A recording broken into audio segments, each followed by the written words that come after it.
Hello and welcome back to my channel. My name is Nicole, and today I am going to be talking about everything that I reviewed and read in the month of September.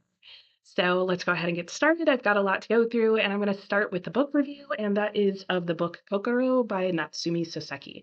Now, I did not read this in September, I don't think. Did I? I don't know. That's not important. I haven't reviewed it yet, so I'm going to go ahead and do a short book review on this and let you know what my thoughts were on this book. So I read this book for my member book club, and I really enjoyed it. This is a classic work of Japanese fiction. It would be considered a modern classic, and it is covering the time period in Japan at the end of the Meiji era, and I will put that time period up on the screen. And that is a time period where Japan was transitioning from its traditional Japanese values and worldview and becoming more open towards Western culture and values.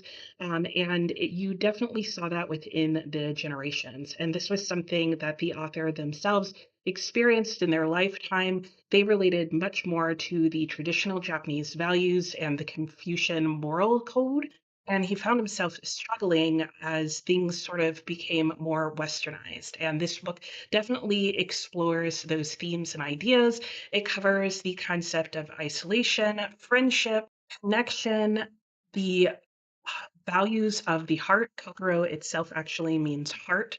And really just the sense of what is important to you, what you value, and what sort of rules your life, if you will. And how do we connect to other people and understand them?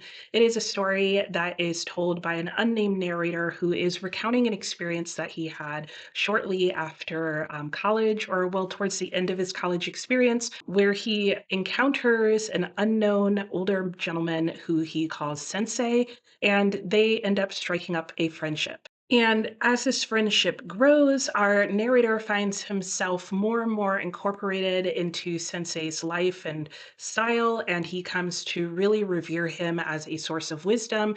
At the same time, however, he cannot help but notice how Sensei keeps him kind of at a distance, and things go on from there. And you're sort of pulled along, trying to figure out, along with our narrator, why it is that these two just cannot seem to connect and what it is that has happened in Sensei's past that has led to this current behavior. For me, the highs in this book were definitely the writing style and readability. I found that this book was very modern in its sound. The style was very simple and the sentences weren't particularly complex, but our author was still able to bring a lot of beauty and connection into the story. On the other hand, I really struggled with finding the theme in this book and being able to relate to what the characters were going through. There were times where the characters' motives and actions just were really unclear to me and just seemed unlikely. And there were also times where I knew some sort of message was trying to be communicated, but I just wasn't grasping it. I was really well served by the introduction to this book that discussed at length what the changing of the tides were in the culture at this time in Japan. And once I had a better understanding of that, I was really able to get a lot more clarity on the themes of the book and the message, particularly the message at the end of the book. I did end up giving this book 4 stars. I did really enjoy it, though I will warn you that the end of this book is very heavy. So I would definitely recommend checking content warnings if there is certain content that you don't like to surprise you in a book. It was a very disturbing ending, one that I personally didn't see coming. And I think it says a lot about what the author was trying to communicate about this time period and his own struggles with it. I think it was a very beautiful sort of, I want to say a beautiful ending per se, but it was a beautiful way of expressing that conflict and very metaphorical in a lot of ways. But I think coming from a very different culture, I found that I needed a lot of help to interpret that ending. I don't know if I already said, but I gave this book 4 stars. I did like it. I would recommend it to anybody who's interested in Japanese literature because my understanding is that this is a very well known book in Japan, very well respected, and had a great influence on Japanese literature as a whole, as well as culture and society. And it is basically a well read book there by young adults. both in high school and college age, that range, whatever that means to you, wherever you're from. And yeah, so I think it's an important work of Japanese literature, and it is also considered sort of the magnum opus of our author. So I think that's also something to consider. I did enjoy this book. I do own I Am a Cat by this same author, and I definitely plan on reading more of his work. It's kind of funny that I started at the end of his work and now I'm going to work my way backwards, but it is what it is. So that's the last book that I had to review. Going forward, I just have stats and stuff to talk to you about for the rest of September. So let's go ahead and get into that. I did make a graphic for you to look at, and that just shows the number of books that I read this month, the number of pages I read, and my average rating. I realized one of the books that I don't think I put on there is the Makioka Sisters. I did not end up getting to this, and this is just going to go back on my bookshelves. I do want to read this book, I think, but I keep putting it on TBRs and not reading it. So I really need to think about that. I did not read Yalo either. This is a book that I got in a book description box, and I'm actually gonna unhaul it because I realized that the writing style is just not one that I will enjoy. And I did try a chapter or so of the book. There's nothing wrong with the book per se. It's just when I picked it up, I just could tell I really was not going to want to read this. I may try again though, because the rest of my stats on there to me kind of indicate that in September I was in a bit of a reading slump. This was definitely my lowest reading month this year. I read the fewest pages and close to the fewest number of books as well, if not the fewest number of books. Not that it's a race or anything like that, but that information did tell me what I was feeling, which was I felt like I really just was kind of floating around and not reading much. I do have a calendar of my reading that shows the dates that I started books on and ended books on. And I'm pretty sure if you look at that as well, you will see that there were a lot of books that I would start and just took me a very long time to finish. And it wasn't because, I mean, some of them were long books, but that wasn't the reason why. The books were just going really slow, and I just wasn't picking them up. That's what I'm trying to say. I really wasn't reading them every day, or if I was, it was only a few pages. And I think even one of the videos that I talked about in my weekly reading wrap up was how I suddenly found myself in the middle of three very slow books. And that was earlier on this month, and it just really dragged everything down. I don't know what else to say, even though I ended up really liking one of the books. Um, I am DNFing Little Dorrit. I don't know what else to say about that. I don't know, it just wasn't working for me. And again, I don't know if it was because I was in a slump or if this in combination with other things was making me slump, but at this point, I'm just not gonna come back to it, at least not anytime soon. I am gonna hold on to it because I do want to own all of Charles Dickens' works, even if I don't like them all, and I might give myself another chance with this. I don't know. I don't know. If I had to pick 3 books to say were my favorites that I reviewed this month, it would be Kokoro, Of Human Bondage, and Diary of a Void. And my favorite of these 3 is probably Of Human Bondage. I did review all 3 of these, and, I annotated 2 of the 3. Yeah. And this was hands down the one that I would most quickly go back to and read and reread. As a quick summary, you can see my ratings and which books I DNF'd and all of that on this graphic. And I think that's all I have to say about the books that I read this month. So let's just go ahead and move on to what I'm currently reading. I am currently in the middle of The Goldfinch. I should have brought it over here, but I didn't. And I just finished The Valkyries, and you'll see more about that as I start reviewing books in the month of October. I am still working on my year-long read, which is Clarissa, and we are past the climax of the book. I am currently, at the time of recording this, on page 1430. And you may be asking yourself, how much more do we have to go? It's 1,499 pages long. Why they didn't give us that one more page just so we could say we read a 1,500 page book, I don't know. But again, it's not a competition, but if it was, I'm winning. I don't know if that's true, but this has been a really good reread. I am surprised how much I am liking this book still. This is my second and a half time reading it. My half time reading it is when I read the abridged edition in college, and I'm still really enjoying this book. I don't know that thus far I would say I would reread the entire book again. I'm leaning towards the abridged edition because I think there's some things that a good edition would do really well for this book. But that said, I am really happy that I'm rereading the whole thing. We are in the middle of the falling action. Things are slowly being resolved one by one. There are a lot of tangled webs that have been weaved, and there are a lot of things to fix, correct, or set on a new course. Um, Things will never be the same, that is for sure. So I'm looking forward to seeing how everything ends up getting resolved, on all the knots undone, if you will, or tied afresh in some neater fashion. I don't know. Choose your metaphor. And we'll see how it goes. I will be continuing to read this book until December. I haven't mentioned it in this video, but I am reading the letters. It's an epistolary on the date that they are dated. And yeah, we're coming around the corner. We are getting fewer and fewer letters, fewer and fewer pages to read each day, and that all feels appropriate. I will include in the description box a link to the story graph discussion if you just want to see what we've been discussing there, or if you happen to have already been reading this or want to start. One of the things I do love about the story graph is even after we are done with this read along, the story graph will still leave the comments up there for you to see. I think you'll just no longer be able to leave comments. So even if you're behind us, you can still currently go back to any of the dates and add a um, comment, and you can also, see where we're at, and what we're saying in real time. Maybe you're just curious and nosy, I don't know. Or maybe you started it after we did and want to join. Any of the above is fine.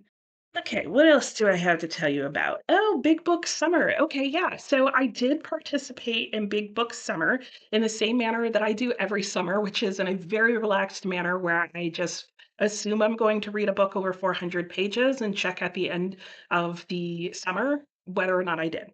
And if you're not familiar with what Big Book Summer is, I will put the creator on the screen and her channel. I will link in the description box below. But this readathon, reading challenge, whatever you want to call it, has been going on for a little while. And basically, the goal is just to, during the time period from May 31st to whatever Labor Day is that year in the US, is to read a book that is over 400 pages long. That's the only prompt. I've read a couple of books well over 400 pages. I'm just an overachiever this year, I guess. I don't know. And so the three books I read were Stalingrad, which is 1,088 pages, Resurrection by Leo Tolstoy, which is 520 pages, and Fingersmith by Sarah Waters, which was 592 pages long. On the complete opposite end of that, I did also participate, somewhat unintentionally, in Shorty September. Shorty September, you're supposed to read at least one short book. The length generally is considered 200 or 250 pages or less, though I know they kind of leave it up to whatever you feel like is a short book. Indeed, I read a very short book, and that book was The Boy, the Mole, the Fox, and the Horse. Is that the order they're in? I think so.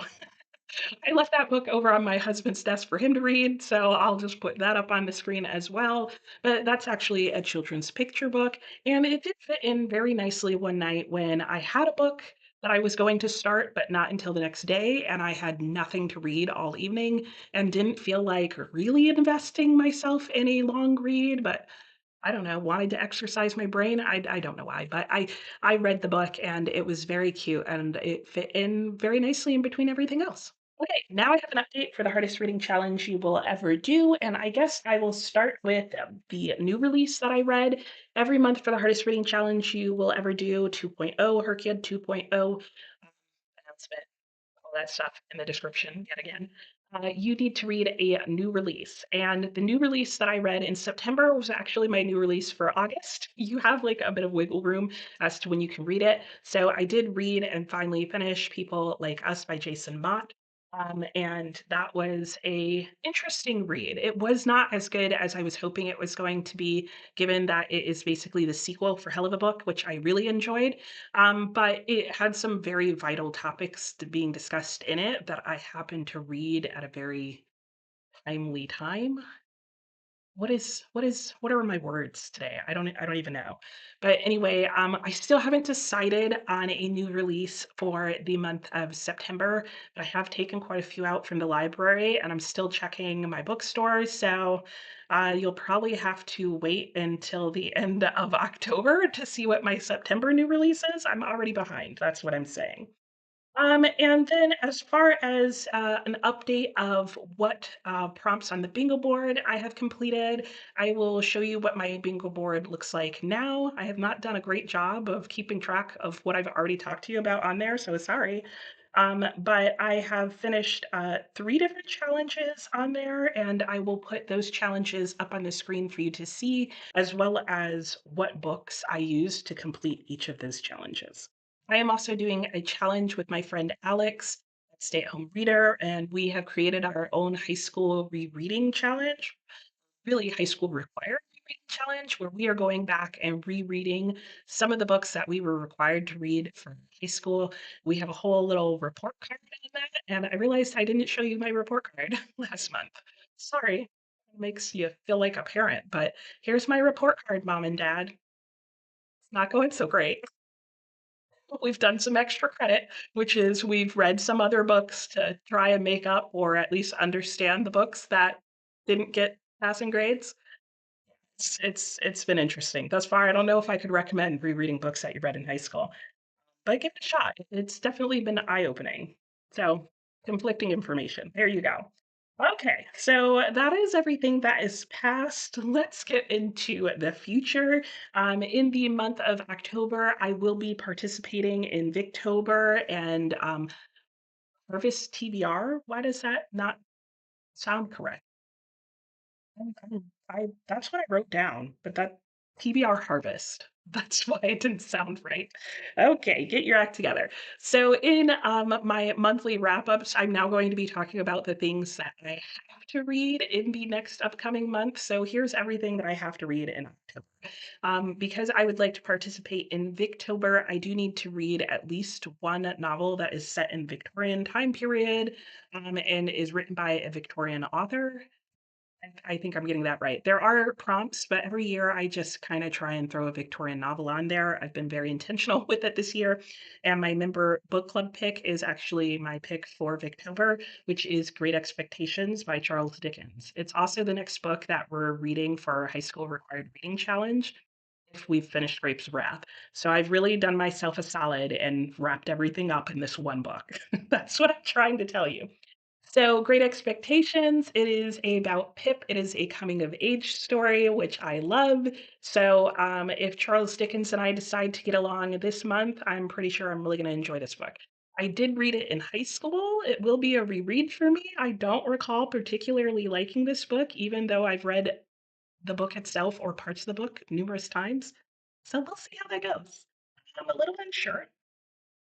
For TBR Harvest, I've got like a whole situation going on. So basically, I've decided to do the Tomes and Tombs page, which is like you get to color in a coloring page that shows what books you have either hunted down and or read. And I'm going to talk about in this video the books that I plan on reading, and then I will come back at the end of the month in my October wrap up and talk about what books I read versus what books I found. Maybe at some point this month, I will either do a TBR for all the books that I need to hunt down, or I might do shorts, one each day, showing what book I hunted down that day. I don't know. I haven't decided that part yet. But let's talk about the books that I know I want to try and read. If I read these 4 books, it will cover almost half of the prompts on the board. So I will put up on the screen what the board is or like what the prompts are that you need to find. And I'm going to tell you what books I'm going to read and what prompts they will work for. I think that's what I'm going to do. So, the first book I have here is To Be Taught If Fortunate. This is by Becky Chambers. I actually know very little about what this book is about. It was recommended to me at my local book club. I mean, at my local bookstore when I was looking for a short sci-fi. It's short, it's sci-fi. And based on what I said I liked, the bookstore staff person said that she thinks I would like this. So I'm going to give it a shot. This covers multiple spaces, including space 1, 5, and 11. I don't remember what those spaces are, but you can see even though I can't.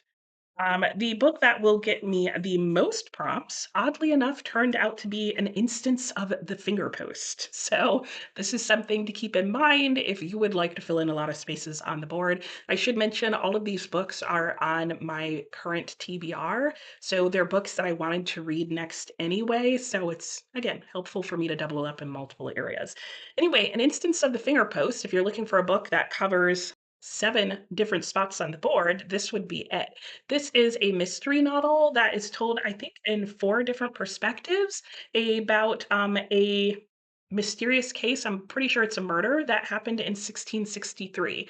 And to unwind the case and figure it out who done it, so to speak, you need to read through these 4 different perspectives on what happened that night, evening, whatever. And my understanding is that those 4 different points of view do not all line up. And so I think that's really fascinating. I tend to be fine with books that have multiple different points of view and different voices and follow different characters. I'm sure there are some that I will like better than others, but in this case, that is the point. And it'll be interesting to see where they overlap and where they don't. It is a chunky book, though this is a mass market paperback, and it covers a ton of spots, including spots 2, 4, 21, 22, 10, 1, and 6. Yeah, that's an instance of the finger post. So that is probably the one that I will definitely try and get to, if nothing else. And I'll probably sneak in the Becky Chambers as well, just because it's short. Book number 2 that hits the most spots on this board for me is Perfume by Patrick Suskind. This is another story of a murder. I'm already reading a lot of murder mysteries. I didn't think about that. But anyway, this book covers a variety of different spots. And if I didn't mention it, these all are like cover prompt challenges. And so this hits quite a few of them. In fact, probably some that I forgot. So it'll be correct on your screen, even if it's not correct on my paper. And this tells the story of a guy who is living in Paris and is obsessed with smell. I don't know if all smells, some particular smells. I just know that it gets out of hand and creepy and crazy. And since it's a story of a murder, we all see where that's going. And then the 4th book that I have that hits a couple of spots, and it's not a repeat of the other ones that I've already mentioned and is also on my TBR, is Palmares by Gayl Jones. Now, this is a chunky book that I'm already kind of at a reader on haul spot with, so I don't know how likely it is that I'm actually going to pick this one up, but we'll see how it works out in the end. But it is on here anyway, so we'll see how it goes. And yeah, you can see the spots that it covers. I have just a few more books that fall into the category of books that I have to read. I guess the ones for TBR Harvest and Great Expectations for Victober. I don't actually have to read those, but those are books that I'm trying to fit into the month of October. So they're kind of on a time limit where it's like if I'm going to read them, I kind of need to read them then for that purpose. I don't know. You get it. I do have a book club read. I already mentioned my member book club read for the month of October and November is actually Great Expectations. So I don't have the expectation that I will finish this in October, but we'll see because I'm also doing it for the high school required reading challenge. And so I will be reading through that at a particular pace with my buddy reader. I don't know. We'll see how that goes. And then for my local book club that I am in, it's an in-person book club at my local bookstore. I am reading White Cat, Black Dog. This is by Kelly Link, and was a finalist for the Pulitzer Prize, and it is a short story collection. I don't tend to read a lot of short stories, and I don't think I've ever read a short story collection that is like fantasy. I think I thought it was sci-fi. It's solidly fantasy because they're short stories that were inspired by the brothers Grimm stories. So I have some background in that. I taught some of their stories as well as spin-offs of their stories. So I'm always fascinated to see how close or how far people keep their stories to the Grimm stories. And I'm really hoping, I haven't looked yet, but I'm really hoping that somewhere it tells us what stories they were related to. Oh, it does. Yeah, this is gonna be. So that'll be really interesting. It's going to be fun because I'm probably going to also read the Brother Grimm story that it's referencing. Okay, what else do we have going on? The high school required reading challenge book that Alex and I are currently on at the time that I'm filming this is The Grapes of Wrath. By the time you see this video, we may or may not have already read and finished this. And if so, there will be a video coming out on that. Also, we are thinking about doing live shows instead of recorded videos for that. So that way, if people are interested in just, sort of tuning in live and listening to our discussion, participating at whatever, more people can do that. So um, this may be a little late for you to know that, but hopefully I will include that announcement somewhere else. Let's see, what else do I have going on? This is a buddy read that I am doing with Britta Buller. We are going to be reading The Hearing Trumpet. I'm realizing that you probably haven't gotten very good pictures of any of these covers, and if that's the case, I'll probably just be doing a lot of editing with it. Overexposure, I'm sorry. My computer's over here, that's why I haven't been able to see that. You couldn't see the covers. Anyway, hopefully you have been able to. I've been able to fix that. But Britta and I will be reading The Hearing Trumpet by Leonora Carrington. This is a hopefully quirky book about what is it? A non-Algerian vegetarian named Marion Leatherby.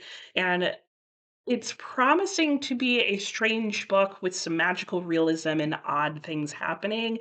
I'm here for that. I'm hoping it delivers. New York Review Books has been doing really well by me this year, and so I'm really expecting this book to continue.